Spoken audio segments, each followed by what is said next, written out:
It's that time of year again. Premier League predictions, let's go. I'm going to be showing you my full table from 20th all the way up to 1st, and then some other accolades such as top goal scorer and player of the season. As always, a lot of you will disagree, so let me know why and where in the comments. But we've got loads of content coming your way. Make sure you like the video if you enjoy it, subscribe if you're new, and let's go! Unfortunately, we do start with the bottom of the table, and I'm going to go with Southampton in 20th place. The team that placed the lowest out of the 3 promoted teams in the last season in the Championship had to go through the playoffs, beating Leeds in the process, which is quite impressive, but throughout their season, they weren't that great. They haven't signed crazy players that make me think that they are going to stay in the Premier League this season, and so by that logic, unfortunately, I'm going to put them bottom of the table. If Adam Armstrong can show any kind of form close to his Championship form though, maybe they'll be able to stay up. In 19th, there's no bias here. Sadly, I believe that my club, Leicester City, are going to get relegated. The main reasons for this, at the time of recording, we have an impending points deduction. The club think that it will only be 6 points, whereas it could easily be 10 or 12. We also have failed to sign players that we've wanted to, and are yet to find replacements for injured players. Going forward, we don't have much in terms of goals. It's going to be a massive change of style from Enzo Maresca last season. We also lost Dewsbury Hall. So it's basically a rejig with Steve Cooper. Can he somehow gel these players together in order to keep us in the league? I sadly don't think that he is going to be capable of that, especially considering the points deduction and the lack of signings so far, because of not wanting to break PSR again. So Leicester in 19th. And I'm going to be boring this year. I'm going to put all 3 promoted teams going straight back down. I actually think that Ipswich probably have the best chance out of the 3 of us to stay in the league because of the togetherness that they have of that squad. They've been through multiple divisions now together. And keeping their manager, Kieran McKenna, was huge. There were so many links for him going to some of the big teams in the Premier League. So to keep hold of him, get Amari Hutchinson back is amazing for them. But I'm just not sure that that squad, considering so many of them have come through from League One, are going to have enough quality to stay in the league. I genuinely hope for their sake that they do. It would be amazing. But I'm putting Ipswich 18th. So who is just surviving the drop this year? I am saying Brentford. They have managed to keep hold of Ivan Toney this season, which I don't think pretty much anybody expected going into this summer transfer window. But maybe his ego, combined with maybe wage demands, has meant teams just haven't come in for him. I was certain that like Arsenal would have got him, but no. They've also kept hold of Thomas Frank, and they have actually made a big signing in Fabio Carvalho from Liverpool. I think him, Tony, and the manager are the reason why they are going to stay in the league this season. I don't think they're going to do incredibly well, and they are probably lucky that the promoted teams aren't going to be that strong this season, but I think that they will stay in the league, and Brentford will be 17th. Next up from them, a team that did lose their striker in the transfer window. Dominic Solanke has left Bournemouth, and I think that that is going to knock them down a few places in the table this season. Obviously, one player is not normally the difference between you finishing 6 or 7 places higher. However, he did get a lot of goal involvements last season, and so I do think Bournemouth are going to slip. One thing that does help them, though, is their manager. They were looking better.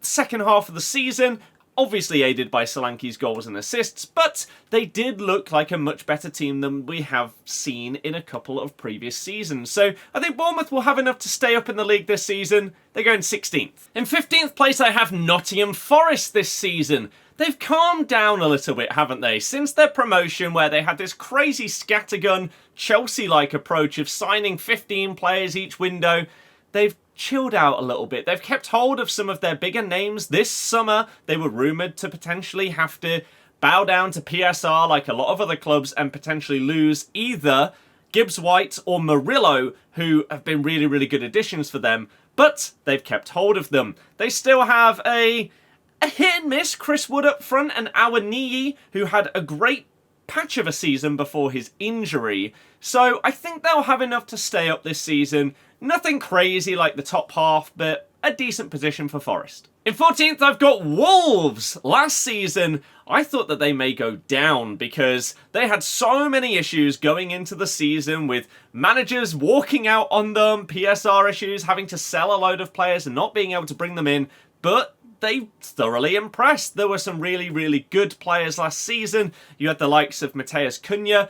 Pedro Neto has now left the club, which is a massive, massive loss for Wolves. And will they really be able to do as well without such a superstar player? We'll have to wait and see. Guedes coming back from his loan away. They have some really good players, and they still have a solid midfield. I think they could do okay. Under Gary O'Neill, they showed that they were better than people expected last season, and so I think they'll comfortably stay in the Premier League once again this season. In 13th place, I have Everton, which I think quite a few people are going to say, that's high, but if you take away the point deductions last season, Everton did really, really well. They've actually gone out and brought a solid striker this season, in Ndiaye as well. Ex-Sheffield United, had to leave them before they came up to the Prem. So they're no longer going to be relying on the what if Calvert-Lewin stays fit that everybody says every single year. They have a much better player in that position. They've managed to keep hold of Branthwaite as well. They did lose Onana, but he wasn't starting and playing as much towards the end of the season, so it's not as big a loss as Jared would have been. So I think Everton are actually going to do quite well this season, and so I've put them 13th. In 12th place, I have Fulham. Now, is that too high? I'm still not quite sure myself, but they've brought in a couple of okay players like Emil Smith-Rowe. They've spent big money on him, and they have some players last season that performed quite well. So I think that Fulham maybe have sort of put them back in a mid-table position in the Prem. Obviously, they've yo-yoed a little bit in previous years. They relied on Mitrovic and then lost him and it wasn't quite working out, but Jimenez had a better season. So I have faith in Fulham to stay in the league, especially with that Smith-Rowe acquisition. A lot of money, but a very, very good player that hopefully they can get back to his best. My final team in the bottom half of the table is going to be Brighton. They, of course, lost their manager, Roberto De Zerbi. He has gone over to France now, and it's going to be intriguing to see how they do without him. He followed on from Graham Potter very successfully. Two managers who like to play possession, go-for-it football, and they did very well with that squad. They have lost a couple of players out of it, most notably Pascal Gross, who was arguably their most important player last season. He has gone. So how are they going to fare without him and without the manager that they've played under now for a couple of seasons? Are things going to completely change? It's going to be interesting to see. So I'm not going to put Brighton too high up the table. If they manage it, fair play. But Brighton are 11th for me. As we move into the top half of the table, we start off with a team that have lost arguably their best player, but because of the way that they ended the season, I'm still going to put them 10th. We're going with Crystal Palace. They lost Olise, obviously he has gone over to Bayern Munich, and they have tried to replace him with Ismail Assar from Watford. It will be good to see how he does. He has had some decent seasons in the Premier League before. They have kept hold of Eze, which is massive for them. And if Mateta can play anything like he did in the second half, or maybe final third of last season, under Glasner, they were an unstoppable force. So they are potentially going to lose Mark Gahey.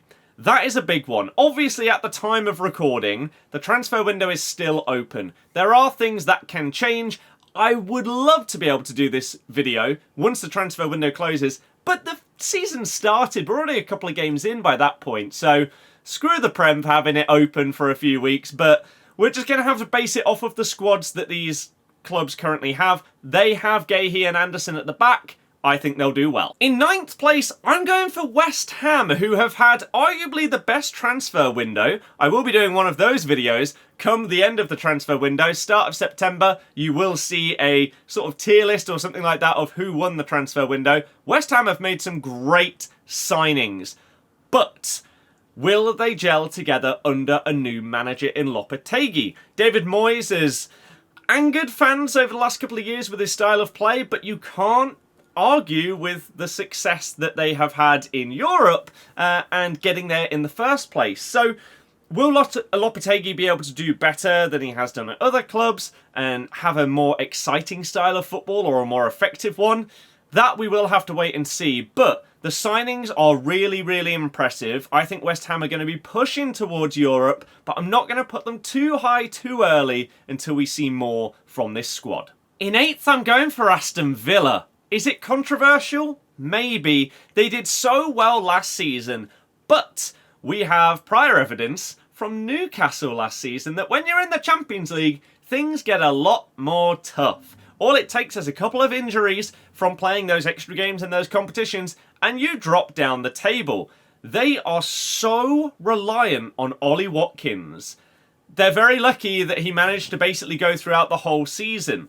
If he gets any kind of knock that takes him out for a month or two, suddenly you have much less faith in them being able to pick up points. Now, they are making some decent signings, of course, but they haven't gone and got that proper backup that you would have faith in to be able to still deliver the goods when Watkins is out. He overperformed his expected assists massively last season. They've lost Douglas Luiz. I just don't think it's going to be quite as good as it was. 8th is still a solid season for Villa, right? They were in the Championship not too long ago. This would still be a solid season. But I think you have to have realistic expectations with those extra workload of games and the reliance on certain players. 7th place, and this is where the controversy is truly going to begin in the comments, I imagine. Manchester United, 7th place. Why, you may ask? Well, they haven't looked great under Ten Hag. What I do have to say that is completely fair is that last season they did have a lot of injuries. But they're starting the season with multiple injuries already. So whilst the transfer window hasn't closed, we already know that Luke Shaw is missing the start of the season. One of their big signings in Lenny Yoro is missing a couple of months. Højlund is missing the start of the season as well. So it's not looking great. They do have some exciting players. Sancho is back. Is he going to be featuring this season? It looks like it based on pre-season. Amad Diallo as well. Casemiro looks reborn in these couple of games so far after a turgid season for him last year. So I think that they'll do okay. They could potentially go far in the FA Cup and the Carabao Cup, but they just concede too many goals. And I'm not really sure that that is going to massively change this season. They have signed De Ligt to Mazraoui. Is that going to really shore things up? We'll have to wait and see. If they can have a better fitness record this year, maybe they can push for top 4. But still a massive lack of a play style or game plan under Ten Hag to truly convince me that they can be consistent throughout a whole season. In 6th place, I'm going with Enzo Maresca and Chelsea. He has obviously left my club and joined the Blues, a different type of blue. I think he's going to do well. Because they have such a big squad, I think that he is going to be able to get a lot out of it. And if one player doesn't fit a position, you've automatically got a backup that can just slot in there and it's perfectly fine. They've signed Pedro Neto. They've made other signings like Dewsbury Hall. I think that this is going to go better than expected for Chelsea, which is crazy that that is what 6th place is now. The way that they've fallen off. I feel like people are just underestimating the way that this squad of players could work in Maresca's system. I think it will do well. If they can avoid the amount of injuries, a bit like Man United that they had last season, then that will also play into their hands. If Nkunku stays fit, for example, that's an absolute game changer and could even push them to challenging top 4. But I'm going to put Chelsea 6th. In 5th place, Newcastle. This season, I think they're going to be closer to what we saw a couple of years ago. Last year was horrible. They went from having one of the best defences in Europe to players that looked like they hadn't played together at all before. Dan Burn went from this unexpected beast of a player, and Trippier being the best right-back in the league arguably that season, to looking dazed and confused in most games. They had a big Joelinton injury. They just couldn't keep players fit last season, and as I discussed with Aston Villa, the extra games in the Champions League did not help them there. So why do I think that they're going to do better this season? Well, they don't have that European burden anymore. They've made a couple of signings, and they have kept hold of Eddie Howe. There were obviously strong rumours of him potentially moving to become the England manager after Southgate left. So holding on to him, really, really good. They've got Nick Pope coming back from injury this season. You've got, hopefully, an Isak fully fit going to decimate teams this season. I think he's going to do phenomenally well. He is one of my favourite players to watch in the Premier League. So keep him fit and you have got someone that can push you towards top 4. I'm really excited to see Newcastle this season, hopefully injury-free, and I think they're going to do really well. Into the top 4 we go. And I'm starting things off with Liverpool. Under Arne Slot. They haven't signed anyone at the time of recording, and they only have 1-year contracts still for Salah, Trent and Van Dijk, so there's potentially a chance that they end up getting sold in January if they can't agree new contracts, so that they actually get some money for them. That's pretty bad. They just can't seem to get hold of any of their targets. They were rejected by Zubimendi, and it just doesn't seem to be going that well. A new manager following on from another is always a transition period. However, when you are following on from someone as iconic and drilled as Jurgen Klopp, those are some of the biggest shoes to fill in the sport. So you have to feel for Arne Slot. He's got a hell of a job ahead of him. But the Liverpool squad is still very, very good. I think we're going to see more of Jota through the middle this season. Hopefully he's going to figure out, Slot, what the best team is. Because we saw Núñez through the middle, Gakpo through the middle. They're both better on the left under Klopp. You saw Gravenberch, and just, it was all over the place in midfield. No one knew what was going on. They need to go out and sign a 6 before the end of the transfer window. If they don't, I would happily swap them with Newcastle and put Newcastle into the top 4. But I think they will go and get somebody, and I think they'll do well enough. Liverpool 4th. So you know that we're missing a team out right now. In 3rd place, I've got Spurs. Is it a crazy shout? Depends who you ask.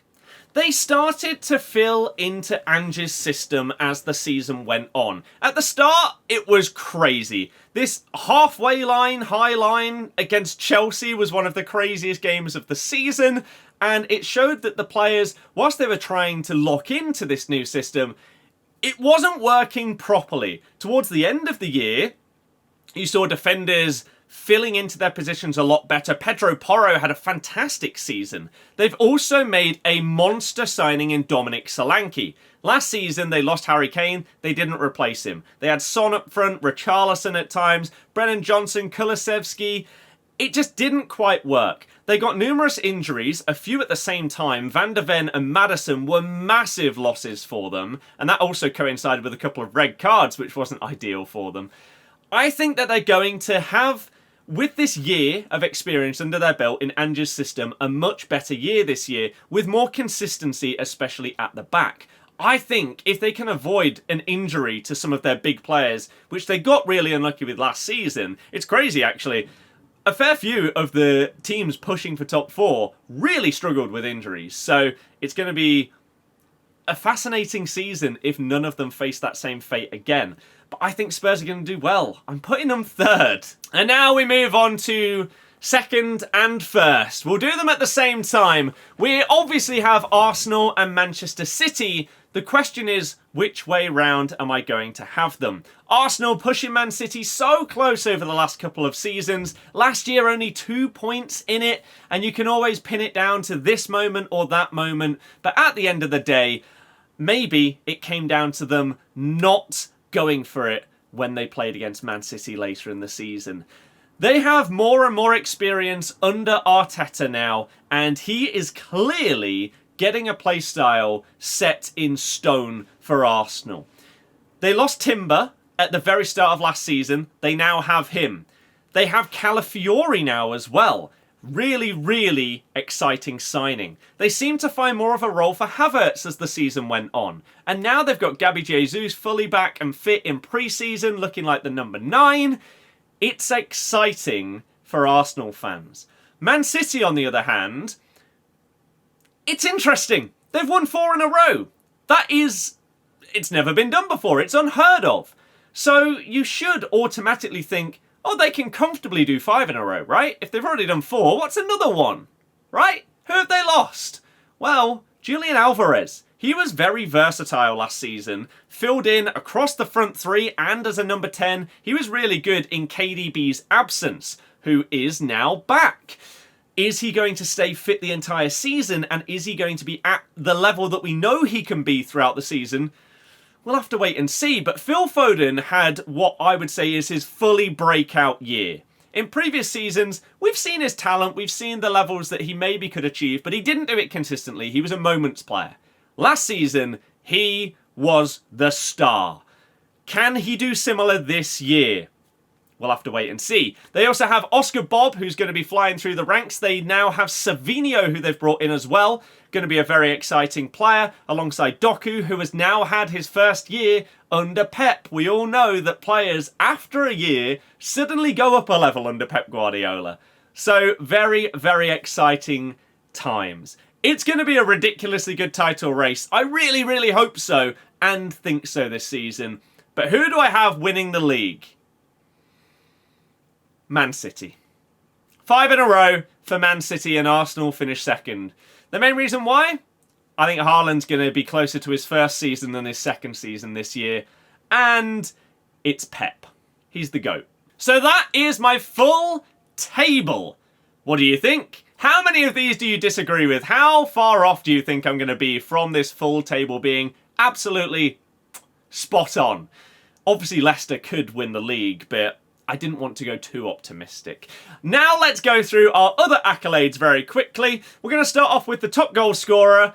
As I just said, I think Haaland's going to be closer to his first season than his second season under Man City. I'm going with Haaland as the top goal scorer. Boring choice, but a realistic one. However, for top assister, I am not going to go with the seemingly obvious choice of Kevin De Bruyne, maybe Phil Foden. I'm going Martin Ødegaard. Fantastic player, as we've seen over the last couple of years at Arsenal, really making that spot in the starting 11 his own. Had a really good year as well. I think he's going to smash it once again, and I'm putting Ødegaard for top assists this season. For player of the season, I'm once again playing it a little bit safe. I'm going Haaland. If he's scoring the amount of goals that I think he's going to score this season, he wins player of the season. To me, it's as simple as that. Whereas young player of the season will take a bit more of a punt. I like doing it on the young player of the season. It's just more interesting. So, I'm going to go with someone that I think is going to have their breakthrough season. Oscar Bob for young player of the year in the Premier League. For the Golden Glove, I'm going to go with Raya. I think Arsenal will probably keep more clean sheets than Man City, but in games where it doesn't mean as much to get the clean sheet. For signing of the season, I'm going to go with Dominic Solanke. I think that he is going to be such a catalyst for Spurs and is going to push them into that top 4 comfortably this season. Big Dom. And flop of the season, oh my, there's so many to choose from, especially at Chelsea. But I'm going to go a little bit rogue here. I'm going Onana at Aston Villa. I don't know. Something is telling me that this season it isn't going to be the signing that they thought it was going to be as like their Douglas Luiz replacement. So there you go. We are done for another year. We're going to look back at this in a few months' time, I'm sure, and think, what the hell was I thinking? But let me know your thoughts in the comments, and I'll see you for another video very soon. Bye-bye.